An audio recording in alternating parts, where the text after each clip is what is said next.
Hello India, एक बार फिर से स्वागत है आप लोगों का 1 मिनट 1 कॉन्सेप्ट यूट्यूब चैनल में। इस चैनल पे हम लोग क्या कर रहे हैं, मॉडर्न हिस्ट्री का एमसीक्यू देख रहे हैं और उस एमसीक्यू के तहत जो जितने भी थ्योरी आते हैं उसको हम लोग क्या कर रहे हैं, कवर कर रहे हैं।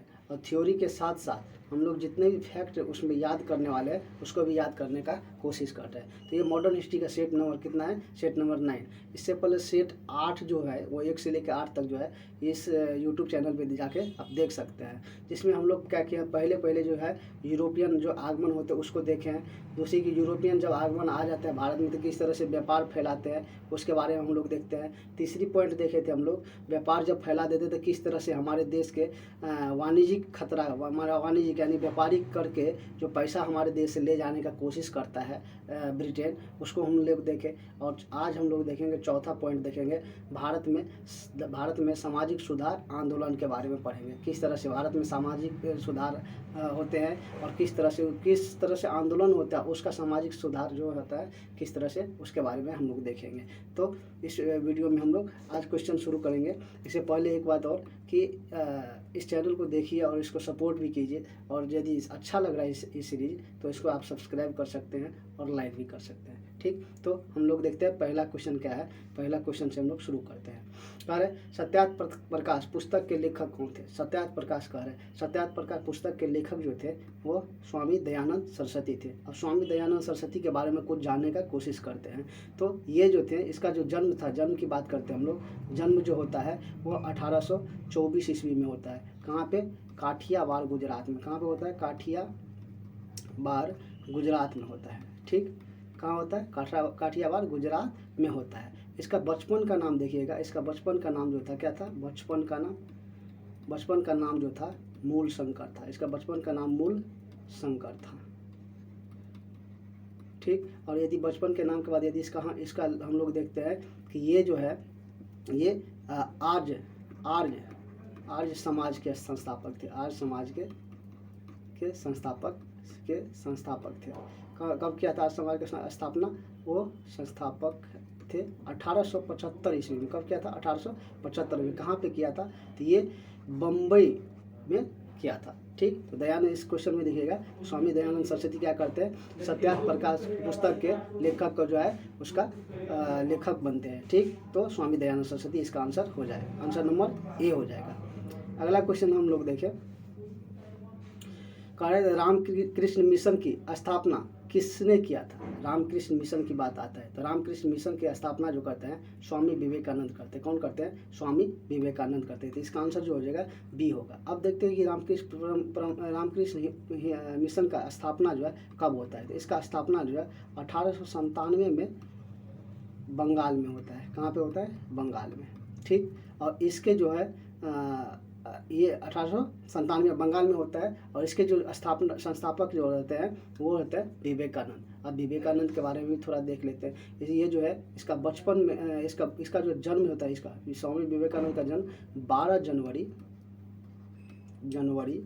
1863 को होता है। कब होता है, 1863 को। और यही 12 जनवरी को क्या भारत में क्या मनाया जाता है, इसी के जन्मदिन पे भारत में युवा दिवस भी मनाए जाते हैं। युवा दिवस मनाए जाते हैं। ठीक, इसके गुरु के नाम यदि देखिए हम लोग, स्वामी विवेकानंद के गुरु के नाम बात करें हम लोग, गुरु कौन थे इसके गुरु। इसके देखें हम लोग तो गुरु जो थे इसके गुरु जो थे हम लोग रामकृष्ण परमहंस। इसके गुरु कौन थे, रामकृष्ण परमहंस। तो इसका आंसर क्या हो जाएगा, बी हो जाएगा। अगला क्वेश्चन हम लोग देखें, कह रहे हैं भारत में दास प्रथा कब अवैध घोषित हुआ था। भारत में दास प्रथा की बात करते हैं। दास प्रथा जो अवैध हुआ था 1843 ईस्वी में। कब हुआ था, 1843। इसका आंसर जो होगा सी हो जाएगा। लेकिन 1843 ईस्वी में उस टाइम भारत के गवर्नर जनरल कौन थे, ये हमको बताना है। तो आप लोग बताइए भारत के गवर्नर जनरल कौन हुआ करते थे उस टाइम, 1800 गवर्नर जनरल कौन हुआ करते थे 1843 में। तो उस टाइम जो गवर्नर जनरल थे लॉर्ड एलन बोरो। कौन थे, लॉर्ड एलन बोरो हुआ करते थे। तो दास प्रथा को अवैध रूप से घोषित कर दिया 1843 ईस्वी में। ठीक, अगला क्वेश्चन हम लोग देखें, अगला क्वेश्चन की बात करते हैं। तो भारत में अंग्रेजी शिक्षा किसके द्वारा लागू किया गया था? कह रहा अंग्रेजी शिक्षा जो है किसके द्वारा लागू किया गया था? भारत में देखिएगा तो एक एक्ट आता है 1813 का चार्टर एक्ट। क्या आता है? 1813 का चार्टर एक्ट। इस एक्ट के तहत क्या करता है? 1,00,000 रुपया, 1,00,000 रुपया शिक्षा के क्षेत्र में, शिक्षा क्षेत्र में देते हैं। शिक्षा क्षेत्र में जो है देते हैं। और कौन देते हैं? ब्रिटिश सरकार, ब्रिटिश ईस्ट इंडिया कंपनी देती है। और इसके तहत क्या करता है कि भारत में शिक्षा दी जाए, इसके लिए कहा जाता है। लेकिन वही बात करते हैं 1813 का, 1833 का चार्टर एक्ट आता है। अब 1833 का चार्टर एक्ट आता है। इसमें बात किया जाता है भारत में शिक्षा जो है किस पद्धति पे होना चाहिए, हिंदी में देना चाहिए, इंग्लिश में देना चाहिए, पाश्चात्य शिक्षा क्या होना चाहिए, इसके बारे में बात किया गया था। 1833 में आता है। और एक इसी के अंतर्गत 1835 में जो है एक कमेटी आता है। उस कमेटी का नाम था मैकाले कमेटी। कौन आता है? Macaulay committee. ठीक। और कमेटी आता है और इसी कमेटी ने क्या बात किया था? कहा था कि भारत में जो है, भारत में पाश्चात्य शिक्षा का बात क्या करता है? पाश्चात्य शिक्षा का बात करता है। क्या करता है? पाश्चात्य शिक्षा का बात करता है। पाश्चात्य शिक्षा का मतलब होता है कि पश्चिमी देशों में जिस तरह से शिक्षा दिया जाता है उस आधार पर शिक्षा दी जाए भारत में भी। तो पाश्चात्य शिक्षा के अंतर्गत में देखिएगा तो इंग्लिश आता था, इंग्लिश में। तो इसीलिए कहा कि इंग्लिश में शिक्षा भारत में देने का लागू कब होता है, किसके द्वारा लागू किया गया था? तो वो होगा Lord William Bentinck. Lord William Bentinck इसलिए कह रहे हैं क्योंकि ये 1833 से लेकर के 1835 इस टाइम में जो है भारत के गवर्नर जनरल की बात करें, गवर्नर जनरल जो थे विलियम बेंटिक थे। कौन थे? William Bentinck. इसीलिए जो है इसका आंसर क्या हो जाएगा?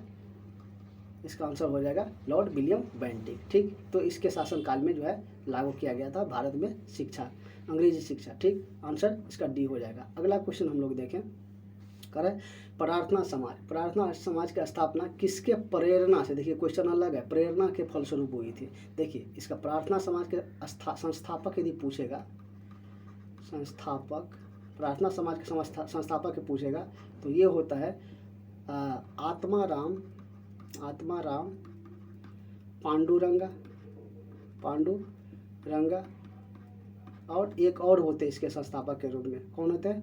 महादेव गोविंद रानाडे। कौन होते हैं? महादेव गोविंद रानाडे। ये दो होते हैं। फिर इसके स्थापना जो होता है 1800 इसका प्रार्थना समाज का स्थापना कब होता है? तो 1867 ईस्वी में, 1867 ईस्वी में। कब होता है? 1867 में से। तो इसके जो और ये स्थापना जो होता है किसके प्रेरणा से बनेगा? प्रेरणा की बात करें तो ये प्रेरणा जो आता है वह केशव चंद्र सेन के तहत से। केशव चंद्र सेन इसके प्रेरणा के फलस्वरूप जो है बनता है। तो इसका आंसर क्या हो जाएगा? आंसर ए हो जाएगा 5 का। प्रार्थना समाज के संस्थापक जो थे वो आत्माराम पांडुरंगा थे और महादेव गोविंद रानाडे थे। लेकिन किसके प्रेरणा से बनता है? तो केशव चंद्र सेन के प्रेरणा से बनता है। तो अगला क्वेश्चन हम लोग देखें। अगला क्वेश्चन कह रहा है राजा राम मोहन राय ने इंग्लैंड जाने के पश्चात किसे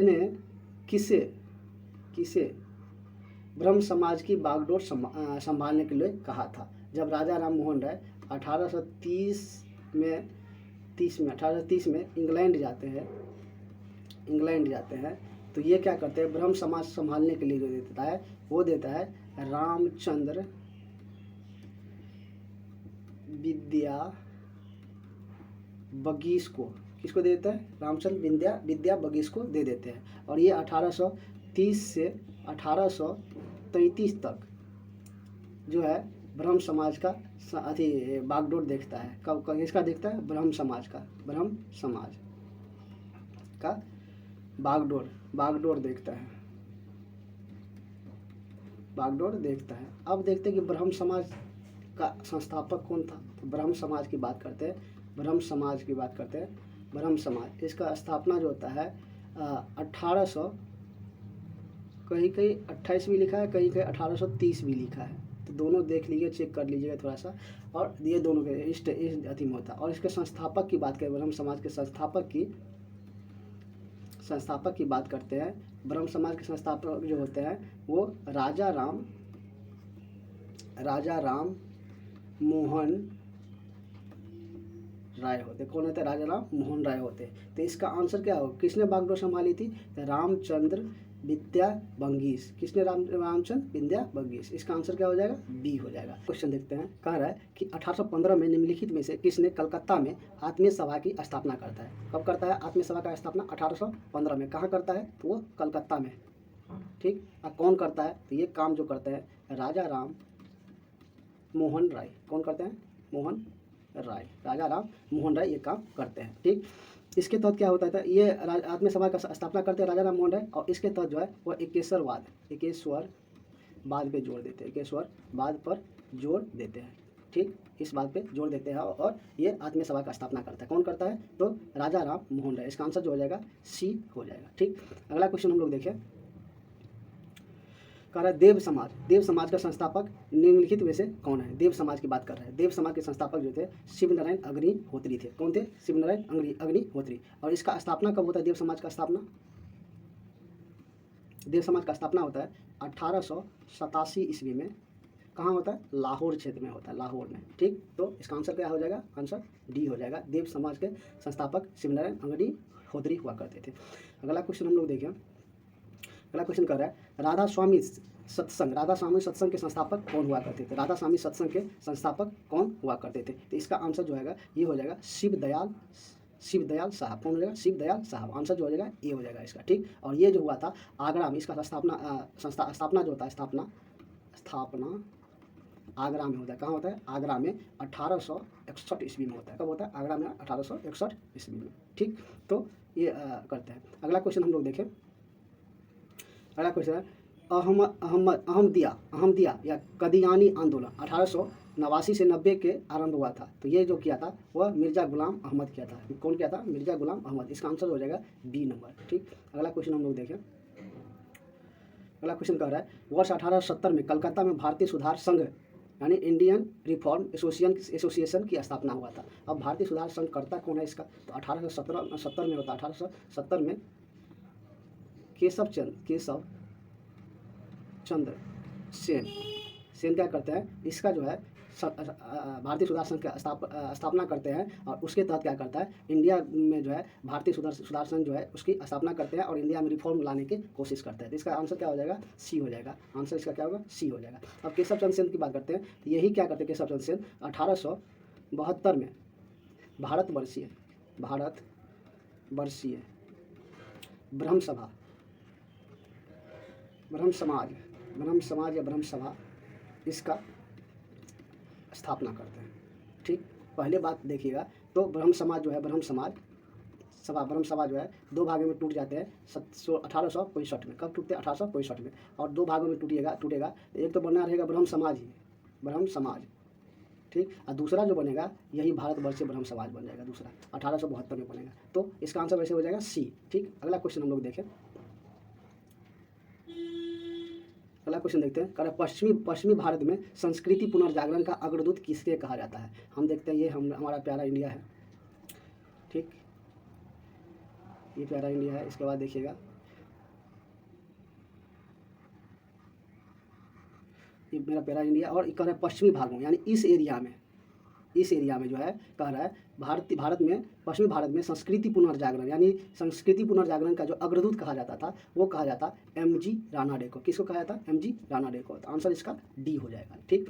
अगला क्वेश्चन हम लोग देखें। अगला क्वेश्चन कह रहा है थियोसॉफिकल आंदोलन की गतिविधियों को भारत में व्यापक रूप से फैलाने का श्रेय किसे जाता था? थियोसॉफिकल आंदोलन होता था भारत में नहीं था, ये विदेशों में दूसरी जगह होता था, विदेशों में होता था। और कह रहा है कि भारत में उसी आंदोलन को भारत में फैलाने का श्रेय किसको जाता है? तो वो श्रेय जाता है एनी बेसेंट को। किसको जाता है? एनी बेसेंट को। इसका आंसर क्या हो जाएगा? आंसर नंबर ए हो जाएगा इसका। ठीक। अगला क्वेश्चन हम लोग देखें। कह रहा है कि 1898 में बनारस में सेंट्रल हिंदू कॉलेज की स्थापना करता है। अब देखिए 1898 जो है सेंट्रल हिंदू कॉलेज की स्थापना करता है, जिसके बाद 1916 में मदन मोहन मालवीय ने बनारस हिंदू यूनिवर्सिटी में परिवर्तित कर देता है। देखिए 1898 में जो है बनारस में 98 में क्या है? बनारस में सेंट्रल हिंदू कॉलेज की स्थापना होता है। और ये स्थापना करता कौन है? कौन करता है भाई? ये कौन करेगा? ये करेगा एनी बेसेंट करेगा, एनी बेसेंट। और इसी को आगे चल के 1916 ईस्वी में मदन मोहन मालवीय क्या करते हैं? इसका नाम बदल के क्या कर देते हैं? बनारस हिंदू यूनिवर्सिटी क्या करते हैं? बनारस हिंदू यूनिवर्सिटी। ये कौन किए थे 1898 में? तो वो किए थे एनी बेसेंट। ठीक, अगला क्वेश्चन हम लोग देखें। अगला क्वेश्चन कह रहा है कि एनी बेसेंट भारतीय राष्ट्रीय कांग्रेस के अध्यक्ष कब बनी थी? तो एनी बेसेंट जो है भारतीय राष्ट्रीय कांग्रेस के अध्यक्ष 1917 में बनता है। अब बात करते हैं एनी बेसेंट की बात करें, ये भारतीय राष्ट्रीय कांग्रेस की जो है ना प्रथम महिला अध्यक्ष थी। किसके? भारतीय राष्ट्रीय कांग्रेस के। वही यदि बात करते हैं भारत का प्रथम महिला अध्यक्ष कांग्रेस का, राष्ट्रीय कांग्रेस, भारतीय राष्ट्रीय कांग्रेस का पूछे किसका नाम लेंगे? वहाँ पे आएगा कौन? जो है भारत का प्रथम महिला अध्यक्ष कौन कहलाते भारतीय राष्ट्रीय कांग्रेस के? तो वो जो थे सरोजिनी नायडू। कौन थे? सरोजिनी नायडू थे। ठीक, इसका आंसर हो जाएगा सी, 1917 में करते हैं। अगला क्वेश्चन हम लोग देखें, कह रहा है किसे भारत का प्रथम आधुनिक व्यक्ति माना जाता है? कह रहा है किसको भारत का प्रथम आधुनिक व्यक्ति माना जाता है? तो वो जो थे वो राजा राम मोहन राय को माना जाते थे। इसको जो है भूतकाल यानी बीता हुआ समय, भूतकाल और भविष्य का सेतु माना जाता था। सेतु मतलब जोड़ने का काम कर रहा है। भूतकाल में भी पहले के बातों को जो है वर्तमान के बातों के साथ जोड़ते थे और वर्तमान के बातों को देखते हुए वो भविष्य की बात करते थे। इसीलिए कहा गया कि राजा राम मोहन राय जो है उसे आधुनिक व्यक्ति माना गया था। किसको? राजा राम मोहन राय को। तो आंसर हो जाएगा इसका डी आंसर हो जाएगा। अगला क्वेश्चन हम लोग देखें। अगला क्वेश्चन कह रहा है वर्ष 1914 में बम्बई में सेवा समिति बॉय स्काउट एसोसिएशन की स्थापना होता है। कब होता है? 1914 में होता है। और कहाँ पे होता है? बम्बई में होता है। क्या नाम था उसका? सेवा समिति बॉय स्काउट एसोसिएशन। और इसका स्थापना जो करता है श्री राम वाजपेयी जी करते हैं। कौन करते हैं? श्री राम वाजपेयी जी करते हैं। इसका आंसर क्या हो जाएगा? ए हो जाएगा। ठीक, अगला क्वेश्चन हम लोग देखें। अगला क्वेश्चन देखते हैं, कह रहे हैं आधुनिक भारत में हिंदू धर्म का पहला सुधार आंदोलन कौन था? हिंदू धर्म का पहला सुधार आंदोलन की बात कर रहा है। आधुनिक भारत में जो है हिंदू धर्म का आधुनिक भारत में, तो एक होता है ब्रह्म समाज आता है, ब्रह्म समाज। और ये आते कब है? 1828 या 1830 कहीं कहीं लिखा है। इस समय आते हैं। ठीक, इस समय आते हैं। और इसका संस्थापक कौन होते हैं? राजा राम मोहन राय होते हैं। राम मोहन राय ये होते हैं। और ये क्या करते हैं? हिंदू धर्म में कहते हैं, ये हिंदू धर्म में कमी के बारे में बताते हैं। हिंदू धर्म में कमी क्या क्या है उसके बारे में बताते हैं। ठीक, और उसके ऊपर ये सुधार करने का कोशिश करते थे। इसीलिए कहा गया ताकि हिंदू धर्म में पहला सुधार आंदोलन जो था वो ब्रह्म समाज के आंदोलन ने किया था। ब्रह्म समाज के लोगों ने क्या किया था? इस हिंदू धर्म में सुधार के लिए बात करता है। अब राजा राम मोहन राय के जो है बुक आए थे। ठीक, उस बुक का नाम आप लोग जो है कमेंट बॉक्स में बताएं क्या था बुक का नेम। ठीक, अगला क्वेश्चन देखते हैं। कह रहा ब्रह्म समाज का विरोधी संगठन, ब्रह्म समाज जो था उसका विरोधी संगठन कौन था? जिसका उद्देश्य था सती प्रथा समेत अन्य सभी सुधारों का विरोध करना। एक ब्रह्म समाज के विपरीत में एक संगठन बनता है। वो संगठन का नाम था धर्म सभा। कौन था? धर्म सभा। संगठन का नाम क्या था? धर्म सभा। और ये धर्म सभा जो है कहता है कि सती प्रथा जो सती प्रथा मतलब आप हिंदू धर्म में परिवर्तन करना चाहते हैं और सब बात जो है उसको जो है ना गलत साबित कीजिए। क्योंकि ये चाह रहे थे सती प्रथा हो, लेकिन वही राजा ब्रह्म समाज क्या किए थे कि सती प्रथा का विरोध कर रहे थे। इस कारण जो है ये विरोध कर रहे थे। कौन? धर्म सभा के लोग। और धर्म सभा के संस्थापक कौन है ये हम लोग को बताइए। धर्म सभा के संस्थापक जो थे राधाकांत देव थे। कौन थे? राधाकांत देव। और ये किए थे 1830 ईस्वी में। कहाँ? किस क्षेत्र में? बंगाल क्षेत्र में ये स्थापना करते हैं धर्म सभा का। तो इसका आंसर क्या हो जाएगा? आंसर हो जाएगा सी नंबर आंसर हो जाएगा। अगला क्वेश्चन देखते हैं हम लोग। कह रहा है वर्ष 1829 में सती प्रथा का उन्मूलन किसके द्वारा किया गया था? 1829 की बात कर रहे हैं। तो भारत में जो है 1829 में बंगाल का गवर्नर जनरल कौन होगा? बंगाल का गवर्नर जनरल की बात करते हैं। जनरल कौन होगा? गवर्नर जनरल इस टाइम बंगाल का होगा लॉर्ड विलियम बेंटिक। कौन होगा? लॉर्ड विलियम बेंटिक होगा। ठीक, इस टाइम जो है लॉर्ड विलियम बेंटिक थे। इन्होंने ही कि 1829 में 1829 में नियम संख्या 17 के तहत क्या करते हैं? सती प्रथा को गैर कानूनी घोषित करते हैं। सती प्रथा को खत्म कर देते हैं। और इसका मदद कौन किया था? लॉर्ड विलियम बेंटिक का मदद करते हैं राजा राम मोहन राय। कौन करते हैं? राजा राम मोहन राय करते हैं इसका मदद। ठीक, तो इसी तरह से देखिएगा इस क्वेश्चन सीरीज में जो है हम लोग क्या किया, आज तक 20 तक क्वेश्चन देखे हैं जो कि धार्मिक सुधार आंदोलन के ऊपर है। यदि इस टाइप के वीडियो आपको अच्छे लगते हैं, और डेफिनेटली अच्छा लगेगा, और हर एक एग्जाम में इस टाइप से क्वेश्चन पूछे जाते हैं धार्मिक सुधार आंदोलन से, यूरोपियन के आगमन से, व्यापारिक संबंध क्या था भारत में आने का ब्रिटिशों का, उसके बारे में हर एक एग्जाम में क्वेश्चन पूछे जाते हैं। तो इस टाइप के क्वेश्चन आपको पढ़ना भी चाहिए, और यदि अच्छा लग रहा है तो हमारे इस चैनल को सब्सक्राइब कीजिए और इसको जो है शेयर भी कीजिए, और अपना देखिए। एक चीज़ और, कमेंट जो है बिल्कुल डालिए। कमेंट डालने से क्या होगा, आपको 2 चीज़ फ़ायदा होता है। एक होता है कि आप खुद सोचने का काम करते हैं, सोचने वाला काम करने लगते हैं। ठीक, और सोच के क्या करते हैं, उसको लिखने का भी काम करते हैं। तो 2 काम हो रहा है कि आप अपने दिमाग को बताते हैं कि कुछ सोचिए, नया चीज़ सोचिए, और लिखने का मतलब होता है कुछ आप नया चीज़ लिख रहे थे, ये कोई चीज़ लिखने का आदत भी बन जाता है। तो इस वीडियो में इतना ही। बहुत बहुत धन्यवाद। अगला वीडियो हम लोग अगला जो 20 से आगे जो क्वेश्चन आएगा वो अगला वीडियो में देखेंगे। बहुत बहुत धन्यवाद।